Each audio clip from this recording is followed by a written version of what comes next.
Hey YouTube, what's going on? So in today's video, I've got the recent tech news for this week. So my first story comes from Engadget. Now, I did do a story on the Lumia 800, which is by Nokia, a little bit earlier. It's a really nice looking Windows phone. It's a flagship model for Nokia, and it does hold some promise. However, already there is some hitchups to it. Hitchups? What? Hiccups, yeah.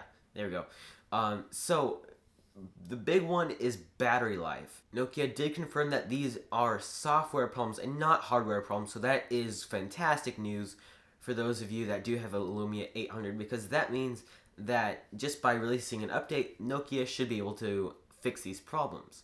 They did say that they are going to release an update to fix the battery problems.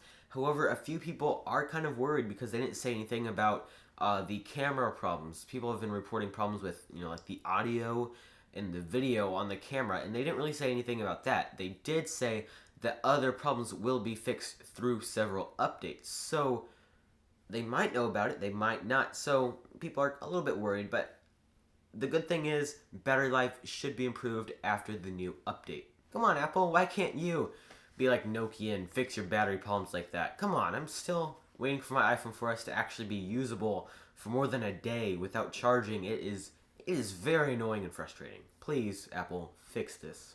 So according to Redmond Pi and Pod 2G, Corona 1.0.6 is soon to be released, and while you're watching this video, it might have already been released. So what this does is fix some issues with DRM books on the iBooks store. Basically, text and images were just randomly popping up. This is something that you should be able to just reinstall through Cydia, and you should be fine. But Pod2G did acknowledge that Corona was having some problems on 1.0.5 with DRM books, so 1.0.6 will be here soon. So according to the smart people at Stanford University, tween girls, which are girls from 8 to 12, are more likely to develop social problems if they do things like watch YouTube, watch television, go on Facebook, text message, all that stuff. They are more likely to develop social problems, which, I mean, is that much of a shock to you either? I mean, you're kind of using the computer to talk to people instead of face-to-face interaction, which is kind of what humans are meant to do in the first place, so this does make sense. Now, you might be wondering, so why only girls? Well, basically the story is the people that were in this survey were all girls because this was from a girls magazine that they responded to. I mean, hopefully no guys are reading Discovery Girls. However, I mean, they could be. And then they would also have social problems, so I guess the study still works out. This is a little bit of an eye-opener. It kind of shows us a little bit more of the dangers of technology to young kids. What it's been doing, how it's changing our society, and I think it's going to start becoming more of a wake-up call. This is something that is becoming a trend.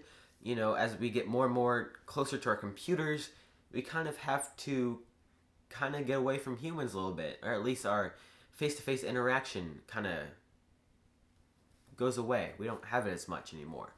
Alright guys, thank you for watching. If you liked this video, leave a thumbs up. Also, you should subscribe. I think the button is probably below. I'm not sure. It kind of moves around like every week.